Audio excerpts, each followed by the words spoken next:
one of the things that stood out to me the most about this game is Carlos Hyde getting more rushing attempts than James Robinson. JL, you brought that up before when we were on our stream together, when we were talking earlier. And man, and Carlos Hyde was just as efficient. I mean, 4.9 yards a carry to James Robinson's 5.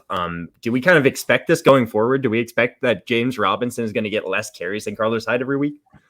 I mean, I definitely had brought up in previous weeks that Carlos Hyde will likely have a larger role than most people were expecting.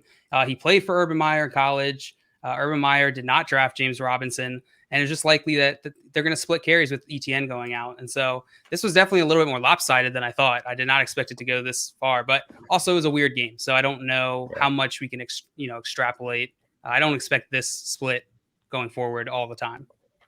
That being said, this was a weird game script wise, but if the Jaguars got this down to the Texans, how regular of an occurrence is this game script going to be for the Jacksonville Jaguars going throughout this season? Great point. Like we brought up, this was a weird game, but if the Texans put them in that weird game script where they're down trying to make a comeback, I have to imagine we're going to see more of that throughout the season. Now, that's not saying Hyde is going to get more carries, but this game might be a bit more predictive than give it to the Jacksonville team looks really bad out there right now. Just truly awful.